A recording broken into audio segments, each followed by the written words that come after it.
Sharing good news, pop culture too. We got Cindy in the house. Cindy in the house.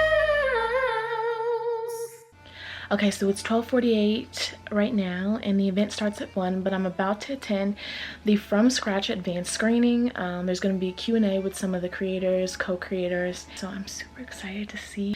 We're going to finally be able to see the trailer for the first time, and it officially comes out on Netflix on October 21st. They sent me my access code, From Scratch, Savor the Journey. It's actually based on a book that I'm gonna read. First, we're pleased to confirm you're joining us today, September 15th, for an exciting preview screening of the trailer for From Scratch, and a special Q&A with the creators at 1 p.m. We look forward to seeing you. Below is your one-time entry access code to enter the screening event. Doors, quote unquote, will open 15 minutes before the screening begins. We kindly encourage you to log in as early as possible to ensure that you're properly set up for viewing. Enter here.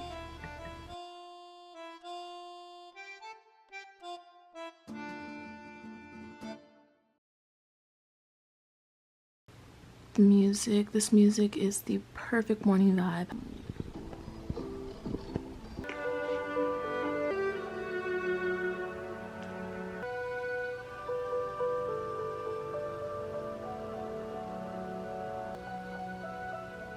Hi everyone, I'm Ariana Romero, a software writer to Doom.com, and welcome to the From Scratch Q&A. And I'm so excited to see all of you.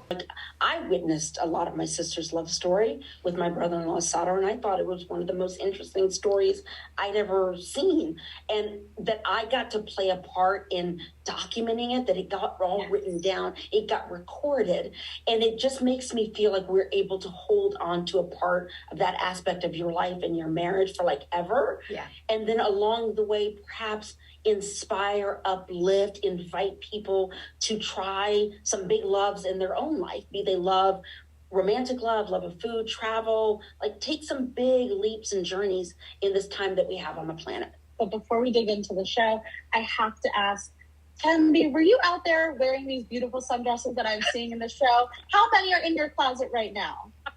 Let me tell you, I have grown up. I've grown into a style. My younger self was not as stylish as our Amy is. Amy is like, she is aspirational in every sense, right? Like, I'm like, I grow up and I want to be Amy. And I am in a weird way. I'm watching the show and I'm like, where is buy the dress? Like, I need these.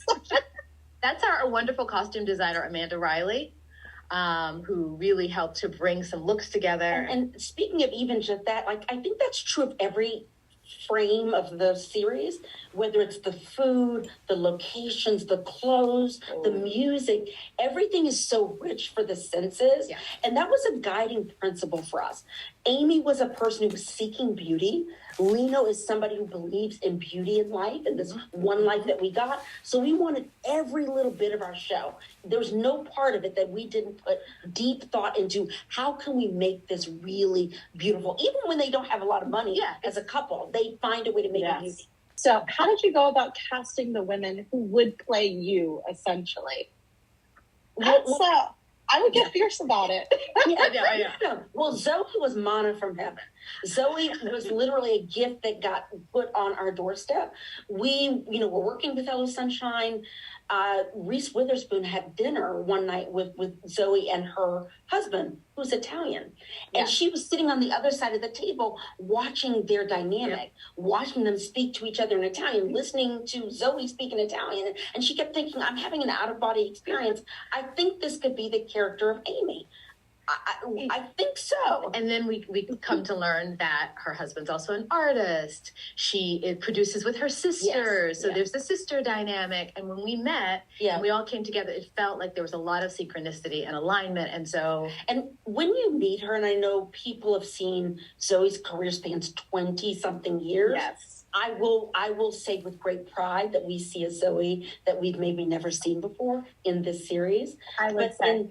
In talking with her, she has this kind of tenderness mixed with strength that kind of is Amy, that you get the vulnerability, but if she got to do something for Lino, if she's got to stand up to somebody, she's going to do it. And that juxtaposition, not phone everybody, calls. yes, Yeah, everybody. Not everybody can play that, and we saw that as inherent to her soul, and also her willingness to get in there and kind of break herself open and just say, "Here I am." And she just did astounding work. And with Danielle, from the first moment, you remember the first time we saw her audition tape, I was like, oh my goodness. There was one moment that she did this thing. She had me weeping and then laughing, like right on top of each other. And I was like, that's it. That's the quality. That's what we're looking for. And then she passed the Attica test because, she has to pass the Attica test. Yes. I think Tembi, me, and Nzinga, our producing director, we all knew right away when we saw Danielle, it's her. But we were all like, are we crazy that the first tape we saw, it's just her? And we all were like, is it Danielle for you? Is it Danielle for you? And we were like, yes, it's totally. And then, of course, when they got together on set, ultimately, you see it, and you guys are going to see it on screen. It's just, it's undeniable, the kind of connection that they have. And we really wanted to show sisterhood as we know it, and to bring that. And I think a lot of sisters, a lot of best friends are going to recognize themselves in these characters. You mentioned Hello Sunshine. You mentioned Reese Witherspoon. Let's talk about the fact that Hello Sunshine, Reese Witherspoon's production company, is whipping this up for you guys. Okay. Let's do a little pedigree. It is, literally there's not a day from the time I learned that Reese was going to elevate. And I really mean that. That's what she does with first-time writers, with women writers, is she elevates them to a bigger audience, right? To in many ways a global audience. And so from the first moment I learned that the book club was going to pick from scratch, as it's May 19, book club pick. Every day, literally, I wake up and I'm like, I don't know how, but thank you. Just thank you. Because it has been such a gift. They've been incredible collaborators. They have believed in every aspect of this story, every frame of it, everything we wanted to do. And they really have given us as sisters this platform to to put this book on a bigger canvas. It had been our goal to make everything about the show be about love. If we go from erotic love and Lino and Amy running into each other on the street and this passion, but there's also love between sisters. There's love of food. There's love of my culture. There's love of music. And we wanted to show kind of every aspect of it. And I don't think there's any dyad. I don't think there's any relationship between two people that doesn't hit a bump over the course of including the sisters, hit a bump that they have to kind of get through and decide, in the time that we have left, how do we want to spend it together as a family? Yeah, because we really are looking at the sort of the arc of a life, right? Yes. And so the beautiful thing about it being the arc of a life is that we all know that we go through our ups and downs, and sometimes we have to have a little distance, and then we come back in and we recommit. And that's in every relationship, right? Not just in your love relationship. It can be with your siblings. It can be with parents. It can be with a best friend. And so we really wanted to have the show mirror that larger experience. And you brought up Erotic Love. This show is spicy, guys. It is good. I'm so glad you like that. Yes. You cannot have the spice. I mean, we have to. I don't know. My daughter has seen some things. She's like, I can't. She's like, no, what is that? What is that? My daughter was like, Mom, as if I was the one on the screen. It was you. Mom. But it's like, it's all of that because, life has, we wanted to render life in its fullest sense. And here's a woman coming into her womanhood and all that means with it, and owning all of who she is and that arc of her journey of self-discovery. It gets spicy. You know what, though? Talk about being inside of a marriage, though, and our show is after the meet cute. Like, what does the actual life look like? Yeah. What I also think is beautiful about Amy and Lino is there's the spice, but you also get later episodes where you get the depth and tenderness of what it is to make love to your partner. In a way, when you're older, you're carrying more stress, more things that are going on. And that has a deep intimacy to it, too. if it's not as acrobatic, say, it's certainly got a shut up, Tembi. I can't believe what she just said. Okay, I love next question, please. Next question. But I'm saying it shows a great tenderness. Is grown folks love? Is grown folks love?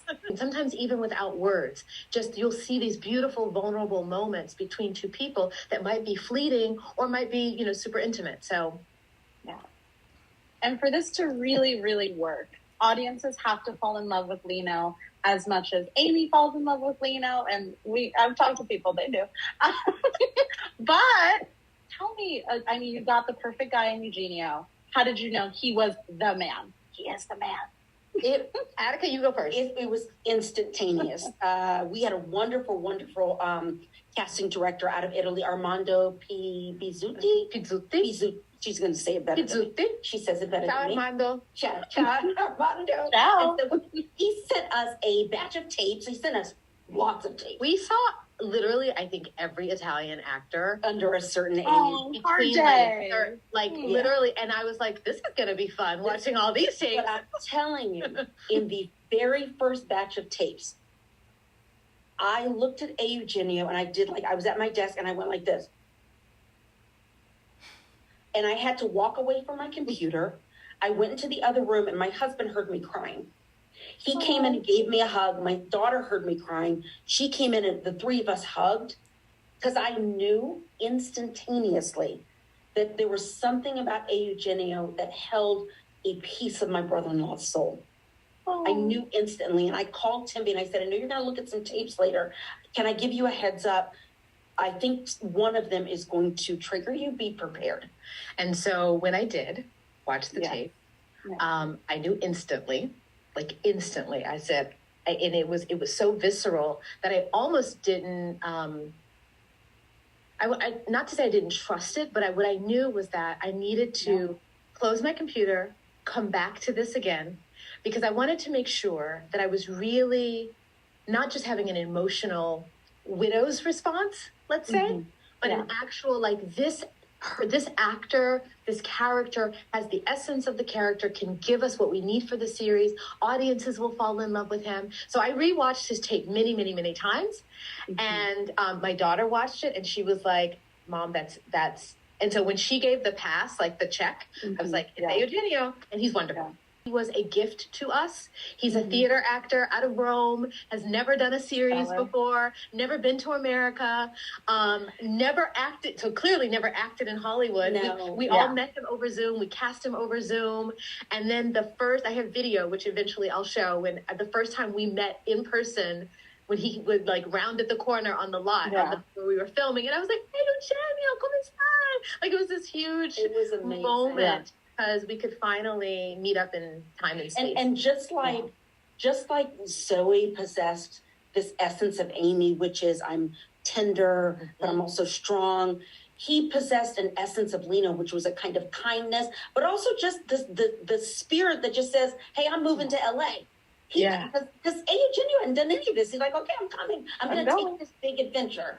And in that way, the two characters are bold and brave. Our whole cast was really game for this journey, because to do this project at the time, we shot in the middle of the pandemic, and we shot in 2 countries, in 5 cities, in 3 languages. You had to have a troupe of people who were like, okay, we believe in this story. Let's dig in. Let's dig deep. And we all elevated each other's game. And so I'm so grateful to our cast. Yeah. You cannot tell this is a pandemic production. I had no idea, and I work at Netflix. We worked really hard to be very, very intentional and create as much intimacy as we could and I think, in fact, the fact that the world had been separated, right?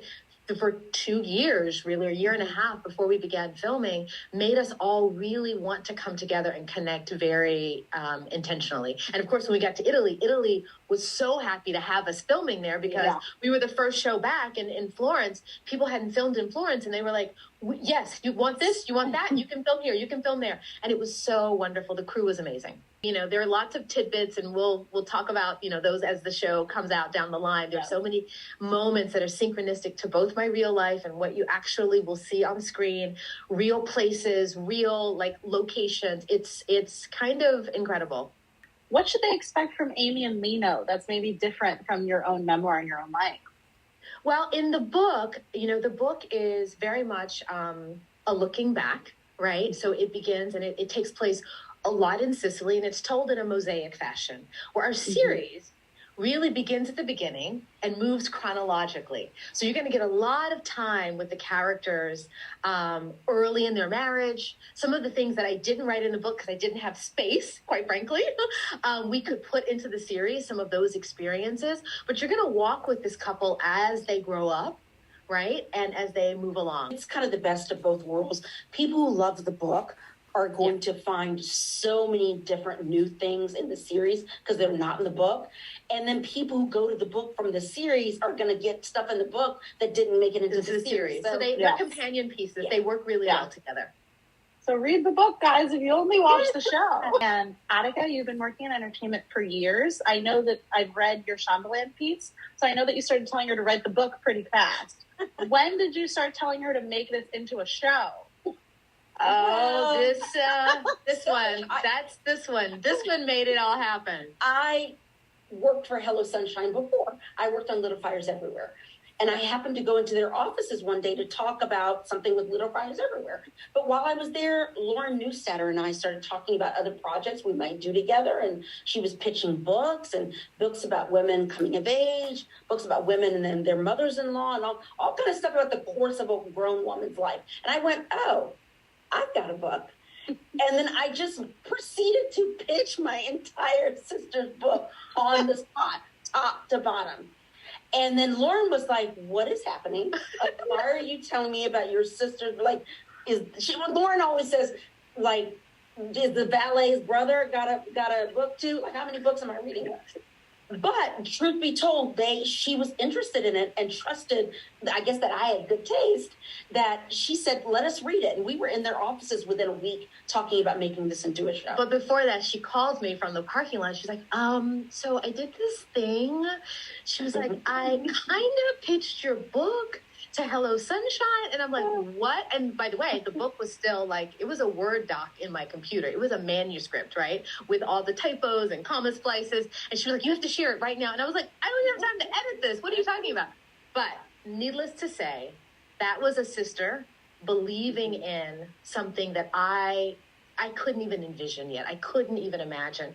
And she really held space for and made happen this moment. We wouldn't be here had she not gone on instinct and said, you know what, let me tell this person about this story. And that's the kind of synchronicity that changes lives. And it's the reason we're here now. So thank you. Aww. Again, thank you. Follow your passions, follow your instincts. Like, don't question yourself. That's like a shining example of that. Very much so. And just take the leap. You might fly. You never know. Take the leap. I knew I would have lost more to not try than if I had shared it and they would have been like, no, okay, we'll pass. I still was going to write the book. I was doing it for me. I wasn't doing it because I needed someone to approve it. So I thought, what do I have to lose? And there are a lot of great, like, Texas-y scenes in there, and there are a lot of great scenes just from your life. Were there any moments in the memoir that you couldn't wait to adopt for the screen that you wanted to use for people? There are some iconic moments. Readers, you guys know, there are some iconic moments. I will give a hint. I'll just say one city, Florence. There's some iconic moments. You will see those in the series. We knew we would not hold those back. We would not deny them. And the series wouldn't be the series without them. And when we get later to Sicily, there's a way that we wanted to render it so beautifully and lush and gorgeous. And then when we get to, our small town, like all of the small town vibe that is, rural mountain Sicily, we did. Did I answer the question? No, you did. Yeah. You did. And I will add to that. For me, the Sicily piece of it, and the gossiping widows, and the small town, whatever, that in some ways also was the genesis of the book, because Tembi used to write these emails home when she would go visit Sicily, after Saro passed, and they were, because I had no one to talk to. Yeah, so she would write these long emails, and they would be funny. They would make me cry. I would be following the gossip. Now, who fought with who about the chair in the church, and then who put up the fan that the priest said you can't have a fan? Like, I was following all of the gossip of the widows in town, and I wanted that to be a book. And now it gets to be in a show. Yeah. I'm looking. Can I take this question I see? I can toss to it right now if you'd like. Yeah, please. Of course. Please. So from Adam Sam. Hello, Adam Sam. What's an important thing you learned through this journey and while filming? I will say, from a creative point of view, from process, I learned the magic of conflict, meaning when a bunch of collaborators come together and somebody says, I see it this way, but no, I see it this way. And a third person's like, but I see it that way. Somehow in that talk, in that pressure that gets put on a scene or an idea, you end up with this other third thing that's better than what you initially had thought. And, for people who feel like they're conflict averse, there is a such thing as, what did Abraham Lincoln call it? A team of rivals. Team of rivals. There's a thing where lovingly we push each other to be better. What was it like writing about your family? So what we're going to say is the characters in the series are a sketch of our parents, meaning there's an essence therein, but they are much more, what's the word we want to say? Saucy, dynamic, soapy. They are like more than our parents. Our parents are going to be like, really? But what was great about it was, one, we really, like, for example, wanted to bring family in its full 3D to screen. And so we had to really ask ourselves, like, oh, well, that might have been an uncomfortable thing. And not just our families, but even with my in-laws, like, that was an uncomfortable moment. But if we don't share it, we've done a disservice, to the story, because this is what actually really happens sometimes. But then we overcome it, or we move through it. And so, and I have to say, our show is about repair in a lot of ways, because the truth of the matter is, over the course of a life, somebody in your family is going to inadvertently hurt you or let you down. And not because they're trying to hurt you or let you down. It's just going to happen. I've done it. I've done it with her. I've done it with my daughter. And so then life becomes about repair. What does it look like to own that and kind of like come back together? And of course, I don't want to give anything away either, but there are some big moments of repair between family members in this series. And we wanted to bring the humor of our the particular humor of our family. And all the different, like, everybody is their own personality in a big way. We are. Did you point at me? No, I'm just saying, we have big personalities. Both. I did this. So that's all on screen, immortalized. But it was beautiful. Be good. And from Julie. Hi, Julie. Hi, Julie. What was your favorite part of filming? Oh my gosh, that's so hard to say. There were so many great parts. I have to say, when I got to Florence, I was on bended knee. I was just like, how did this happen? We literally, my dad, speaking of family, they came to visit us during filming, right? And for my dad and my mom and my stepmom to all be there. And at one point, they closed the Ponte Vecchio, which, if anybody knows Florence, that is an iconic tourist, like a big thing. So to close the Ponte Vecchio for filming, my dad, he pulled us, he was like, now, wait a minute. They closed the Ponte Vecchio from my girls? From my girls? And seeing it through his eyes, like, I was just in producer mode of like, they closed the Ponte Vecchio, we've got the 40 minutes to shoot the scene, and then we got to go. Light. And the light, we got to get going. But seeing it through his lens, right, was so beautiful. And the fact that he had been there 20 plus years before for the actual wedding. It just was very humble. Like that was like full circle moments. I think those full circle moments were my favorite part of filming. What was one part of the memoir that you felt was in no way not making it to the screen? She wants a spoiler. She wants a spoiler. She wants a spoiler. She does want a spoiler. I like it. Okay, I can give this spoiler because I think you're gonna see a little bit of it, maybe shortly. We'll see. I don't know. But so you guys know from the book when I'm in Florence and that first time I go to Acqua Due, which was my late husband Saro's restaurant, and he cooks me a meal. You cannot have a series called From Scratch without that moment. That's good. It is so good. It's so good. From Crystal, and I think this might be our last book, but I'm sure we'll find out. Tembi, how was this experience for your daughter watching and experience this filming and creation? Oh my gosh, thank you so much for that question. She has been tangentially or directly involved at almost every stage. So for example, little fun fact, the character that's based on her, she got to pick the name for that character. Ooh, tight. So, I know. So because I really wanted her to feel a part of this, to be woven into the creating of it to the degree that a teenage person who's not a professional in Hollywood can, right? So it was things like checking in with her about her input, asking her, did she like this dress, that the character based on her was going to be wearing? She has a cameo in the series. Ooh, she has a cameo. I love for her in the series. She loved coming to Italy and sitting on set. She got to volunteer with some of the wardrobe department. So she's been really, integral. And I would check in with her like at the audition stages about things. And I felt like, this is also it's a memorialization of her dad and the life between myself and her dad, but also a part of her young life. Yes. And I felt that without her imprint, it wouldn't feel right. It wouldn't be right. And so she's opinionated. I value her opinion. I think one day she could be an amazing collaborator if she wants to. But I think she's proud of it. I think she likes it. And I think that over the course of her lifetime, she'll revisit it. Mm-hmm. And it'll have different meaning for her as she matures and grows. Thank you. Thank you to the universe. And I hope people love it. I hope people love it and it refuels their souls. And thank you, Netflix, for giving us this global platform. Yes. It is going to be in 190 countries. Yeah. And at every step of the way, their belief in us, their belief in maybe this is a story that the world needed right now, has been nothing short of exactly that incredible.